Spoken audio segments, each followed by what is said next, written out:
Le monde actuel exige de vous une performance linéaire, une productivité constante et prévisible.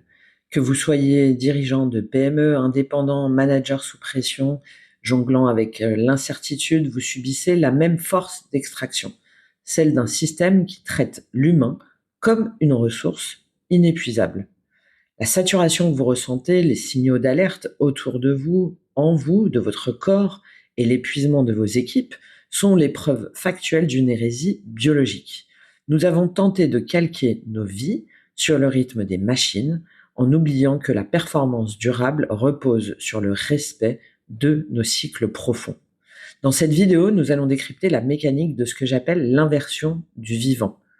Voici ce que vous allez intégrer aujourd'hui. La réalité tout d'abord des horloges biologiques, pourquoi l'opposition entre rythme circadien et infradien dicte votre capacité réelle à décider et à agir, la science de la sentinelle, c'est-à-dire les mécanismes cellulaires qui expliquent pourquoi certains organismes, notamment féminins, font sécession plus violemment que d'autres face à la pression, et enfin le coût de l'obésité du temps, pourquoi le burn-out et les maladies chroniques sont les indicateurs d'une mauvaise gestion de structure, tant individuelle que collective.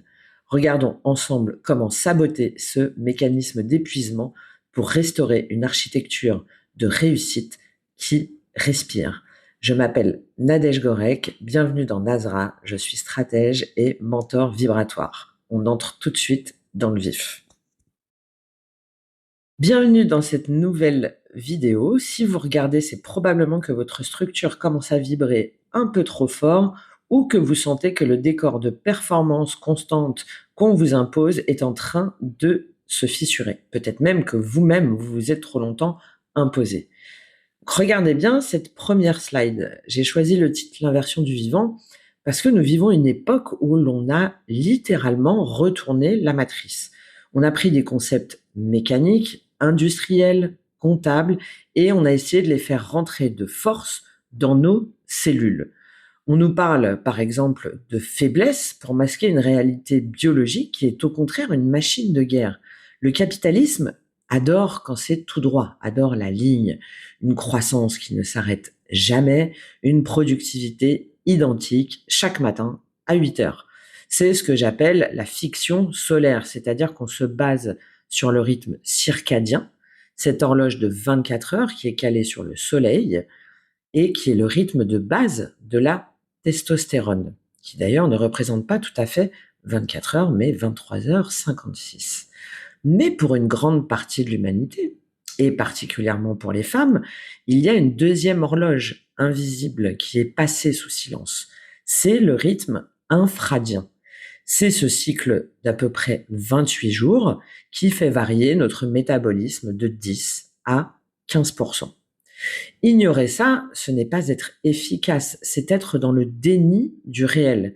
On ne demande pas, par exemple, à la mer d'être toujours à marée haute. Pourquoi l'exiger de vous et des autres? Je vous invite à regarder la slide sur la droite. D'ailleurs, si vous souhaitez le PDF en entier pour mieux vous y plonger, n'hésitez pas à me le demander en commentaire. Je serai ravie de vous le faire parvenir. Donc, sur la droite, qu'est-ce qu'on voit? On voit la sentinelle, c'est-à-dire le cœur de la mécanique de survie, là où la biologie et la stratégie de structure se rejoignent.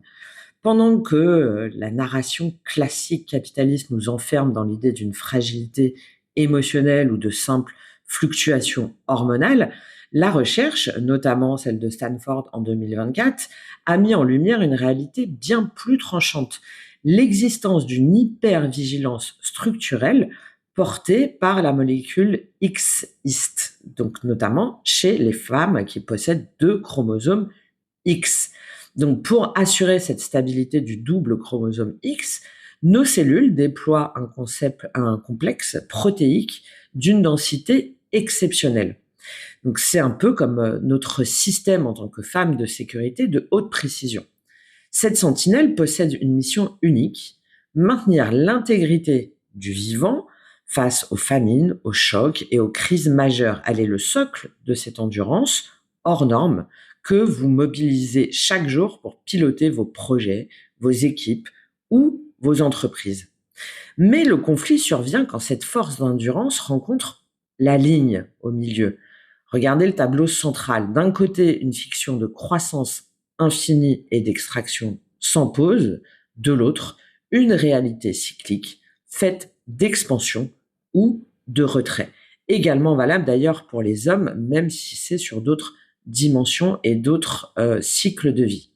Donc lorsque vous exigez d'une structure vivante, la vôtre ou celle de vos collaborateurs, qu'elle se comporte comme une machine linéaire, la sentinelle identifie cet environnement comme une menace pour l'intégrité globale. Et faute d'un ennemi extérieur à sa mesure, elle finit par retourner sa puissance contre sa propre architecture. L'auto-immunité, le burn-out à 34% ou les maladies chroniques qui frappent une femme sur trois ne sont que les symptômes visibles de cette sécession, tout comme l'angoisse et le stress avoués par plus de 70% des dirigeants et des indépendants.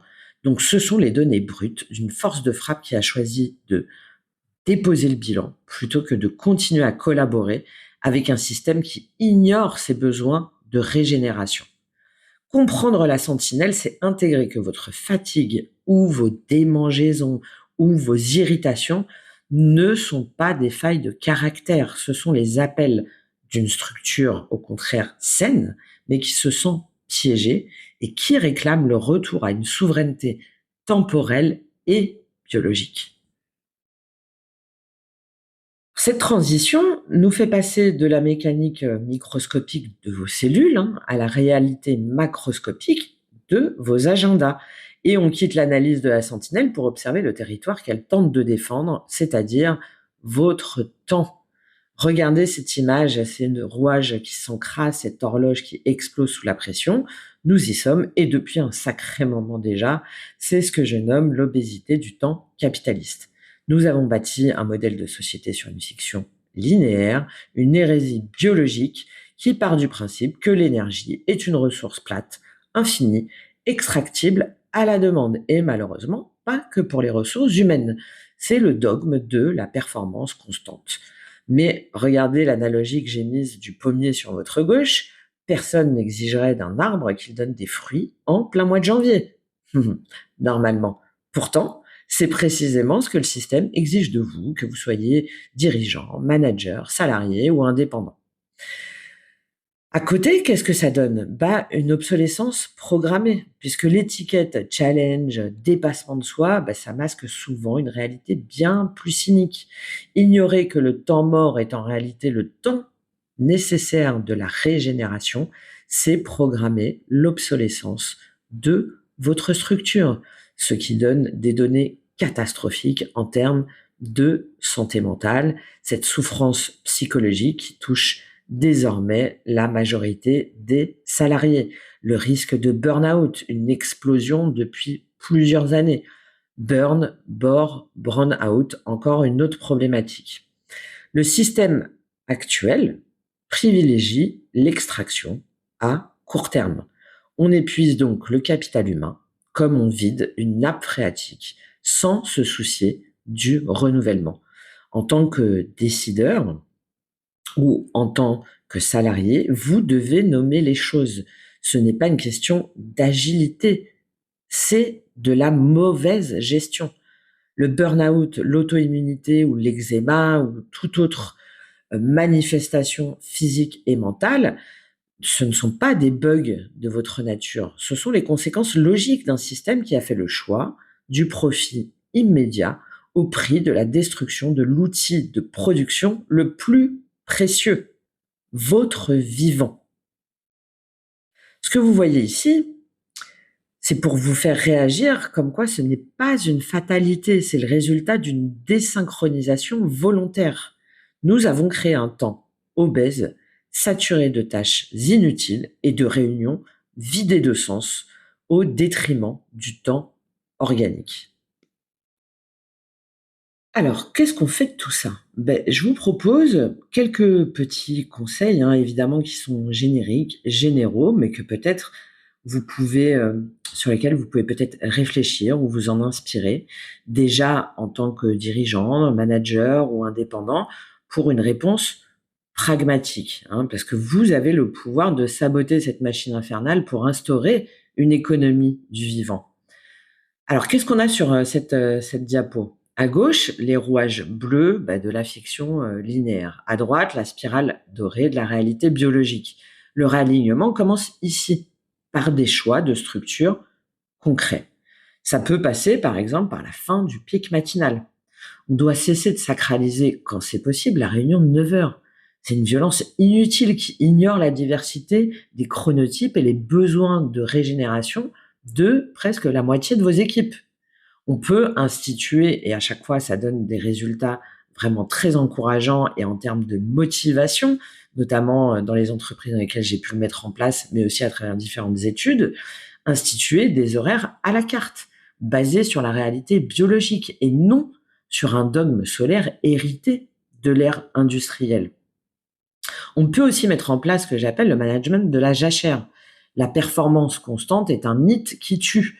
Le véritable leadership consiste à orchestrer l'alternance entre expansion et retrait, ce qui en plus va augmenter également la motivation individuelle, mais la motivation des équipes en leur laissant davantage d'autonomie d'organisation. Donc, on peut intégrer officiellement des périodes de basse intensité, par exemple, après chaque phase de sprint.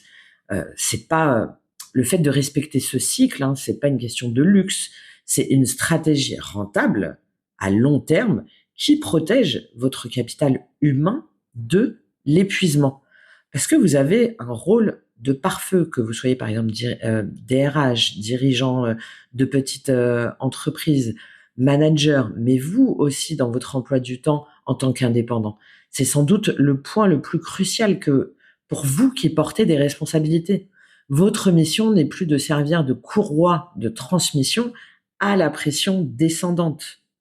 Vous avez la capacité de devenir un filtre. Votre nouveau KPI, votre nouvel indicateur de durabilité, c'est votre capacité à protéger le rythme biologique de votre équipe et vous-même de vos besoins, de vos ressources. Un manager, par exemple, pare-feu, c'est celui qui garantit que la structure ne sature pas, permettant ainsi une créativité et une implication durable. Ce que vous voyez à droite, c'est pas seulement une image esthétique pour faire joli, hein, c'est vraiment le schéma d'une organisation qui respire. Saboter la machine infernale, c'est pas prôner la paresse, malgré ce qu'on essaie de vous faire croire sous des dogmes capitalistes et néolibéraux. Mais c'est encore un autre sujet. C'est exiger l'efficience. L'efficience qui allie, si jamais vous avez quelques connaissances économiques, à la fois performance et efficacité. Et c'est comprendre que la santé de votre entreprise est indissociable de la santé biologique de ceux qui la font vibrer. Et c'est là qu'on touche au carrefour où la sauvegarde de l'individu et la viabilité des organisations se rejoignent. Trop de fois, je suis encore effarée d'entendre des discours entre des prises de conscience sur ce qui est bon ou pas en termes de rentabilité, de productivité, d'efficience au niveau des ressources humaines, de la gestion au quotidien, de la prise en compte de l'activité, de l'humain, de l'être vivant, et la réalité sur le terrain. Ce qui amène à des dissonances et à des burn-out, à des lâcher-prises, à des arrêts maladie, à des pertes de motivation inconsidérées et incommensurables en termes de coûts dont finalement les ressources humaines ont conscience, mais qu'elles n'arrivent pas à maîtriser faute de temps et de budget. Or, accorder une place légitime aux phases de retrait, les vôtres et celles de vos équipes, définit la compétence managériale la plus affûtée de notre époque. La fiction de croissance infinie sur laquelle repose le modèle actuel se heurte frontalement au réel. Une structure privée de régénération s'achemine inévitablement vers l'obsolescence. Votre rentabilité première se loge désormais dans l'intégrité de votre propre structure biologique. Et c'est là que vous avez un levier de souveraineté. Considérez vos symptômes ou ceux de vos équipes comme des données stratégiques majeures. Ils racontent ce que votre tableau de bord occulte. Ça peut être par le fait de revoir les agendas, de sanctuariser des cycles, de filtrer les pressions et de laisser des temps pour acheminer des nouvelles idées, même si on a l'impression que rien ne se fait. Au contraire, c'est là où tout passe et où tout peut être davantage disséqué avec plus de lucidité parce qu'on a pris le temps d'y réfléchir. Que vous soyez un homme naviguant dans vos rythmes ultradiens ou une femme honorant son rythme infradien, la règle est la même. Écoutez le signal d'alarme. Votre fatigue n'est pas une émotion, c'est une donnée stratégique de structure. La micro-sieste, par exemple, ou le refus d'un dossier en période de basse intensité ne sont pas des aveux de faiblesse, mais des outils de haute performance durable. Il faut penser le temps autrement. Le système capitaliste actuel s'essouffle dans une fiction de cette croissance linéaire qui nous mène droit au mur de l'obsolescence. Et c'est déjà en grande partie le cas. Le vrai courage réside dans ce nouveau pacte que vous voyez s'afficher. Passer d'une économie d'extraction qui épuise vos ressources jusqu'à la maladie à une économie de régénération. En tant qu'indépendant, manager, dirigeant, salarié, votre premier levier de rentabilité réelle est la santé de votre propre matrice biologique. Un système qui ne se régénère pas finit par s'autodétruire. C'est mathématique. Alors, voici votre prochain pas. Cessez de traiter vos symptômes comme des fautes de parcours, nommez-les pour ce qu'ils sont, des appels du vivant à reprendre les commandes.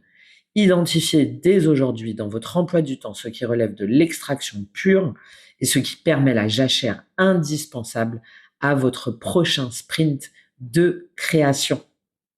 Si ce diagnostic percute votre réalité, je vous invite à alimenter le débat en commentaire, partager votre propre expérience de sécession ou vos victoires de réalignement. Le débat est le moteur qui nous fera changer de matrice.